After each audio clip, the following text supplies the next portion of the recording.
Everything appeared calm on a warm Saturday morning in a nice community, but an undercurrent of tension simmered.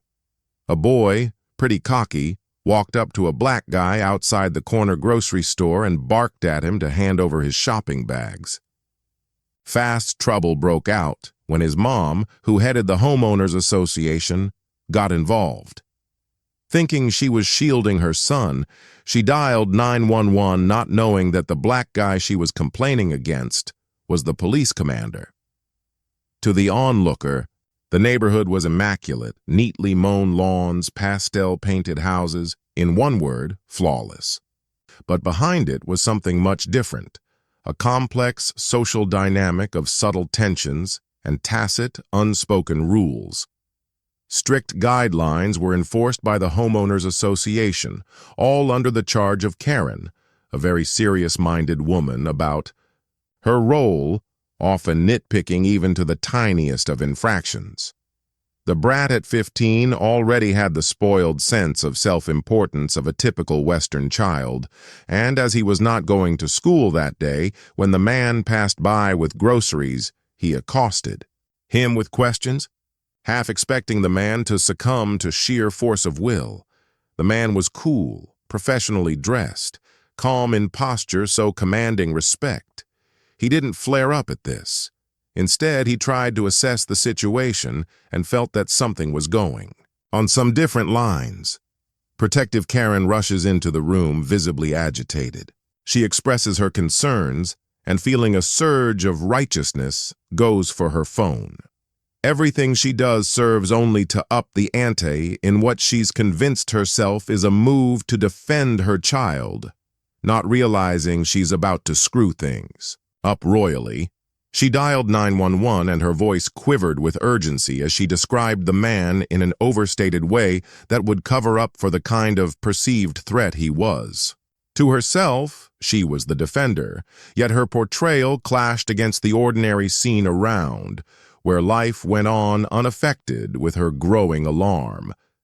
Meanwhile, Tommy was infuriated by the man's coolness, taking for granted that everyone bowed to his or his mother's wishes. Yet the man stayed, oozing quiet confidence, very sure that he understood the complexities of the moment far better than they did. He was nobody among others. He was actually the police commander, and enough experience to tackle such misconceptions calmly. He just stayed with his groceries, listening as Karen continued to talk to the 911 operator. A very mild presence commanded attention from everybody, a paradox that was impossible for very few to ignore. He could have reacted in anger, scolding the boy or chastising Karen, but he did not. Instead, he allowed truth to reveal real time. Every assumption that Karen had about safety, about control, about who deserved respect was quietly being torn down. As the first patrol car pulled up, Karen's expression changed from assurance to exasperation. Surely her deed had called forth the arm of the law. She pointed frantically, retelling to the responding officers the story. But there was hesitancy in their movements, and some faint glimmer of understanding as they pieced together the nature of the beast they were addressing. Their faces showed confusion and a little discomfort. It was obvious that they knew this was no open and shut case to hush up a mere joker of a complaint. Phone call word spread like wildfire through the neighborhood. Whispers started on the manicured lawns, helped by the breezes to every corner of the cul-de-sac. The tension had grown almost tangible as, over speculation, some neighbors nodded in agreement with Karen's sense of outrage, and others were quietly skeptical. Seeds of shame and embarrassment had been sown, though none as yet had known quite how deeply they would take root. Karen's certainty began to waver, her mind racing to justify what she'd done, to rewrite the story before reality got in the way. Tommy, of course oblivious to the stakes outside his immediate frustration, just kept railing for his imagined justice. But the man with the groceries, silent, composed, unwavering, was conducting a lesson much larger than a child's tantrum or a mother's complaint. The street seemed to be frozen in time, with every passerby and every neighbor looking out or watching through blinds as the intensity built toward the impending explosion. Perception versus reality, entitlement versus experience, ignorance versus authority. And when Karen finally knew whom she had tried to accuse, then the real heaviness of her actions hit home, a storm that could not be undone.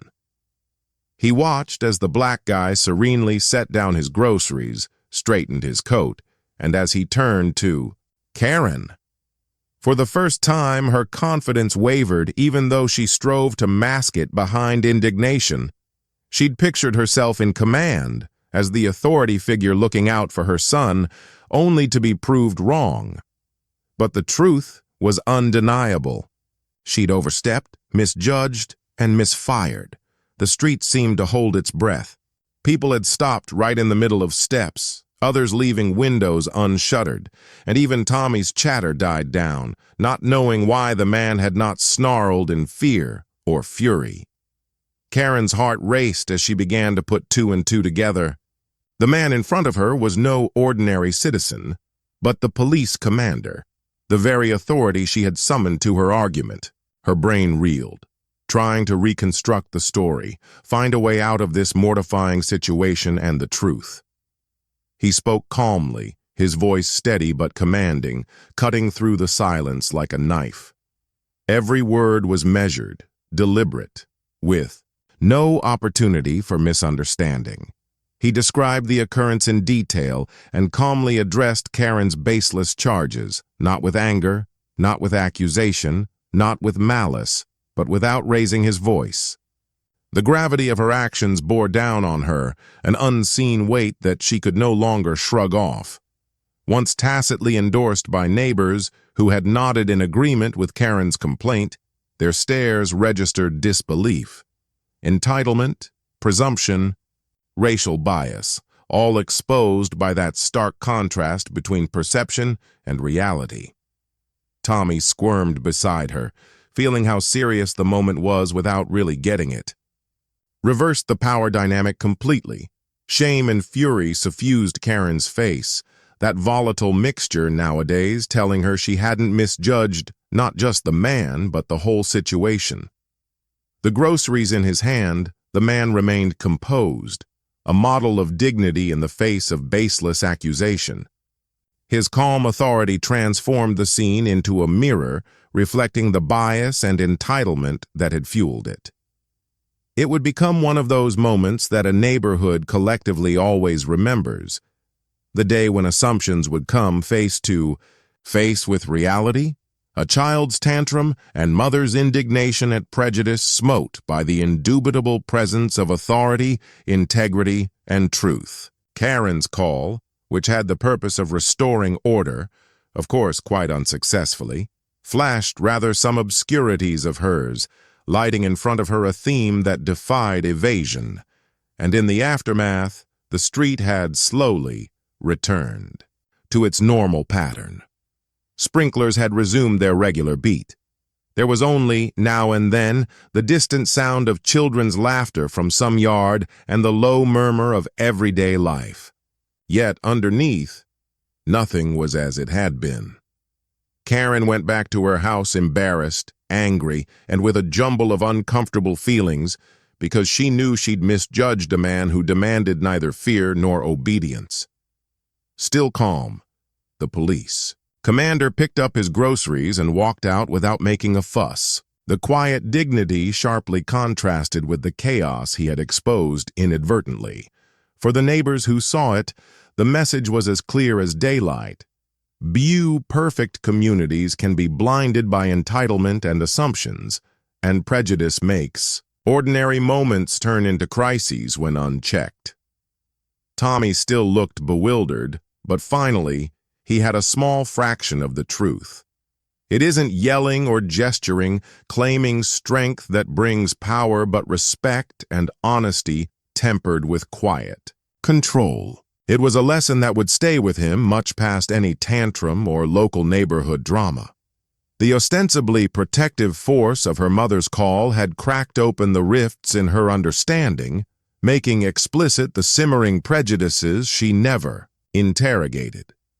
All it took was that short time on the street, in the area, with the mother and child to bring circumstances up against a conspiracy of silence.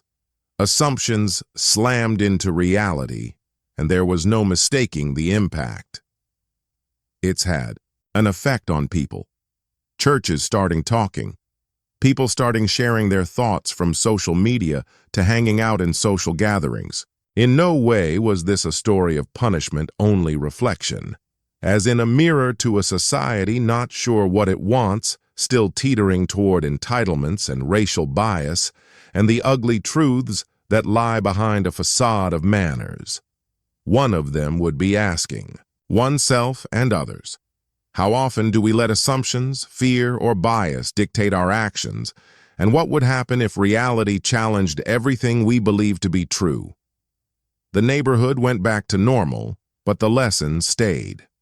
In a world in which authority, dignity, and humanity converge, no entitlement or call to protect oneself can obscure the deeper truth that respect and justice are not negotiable.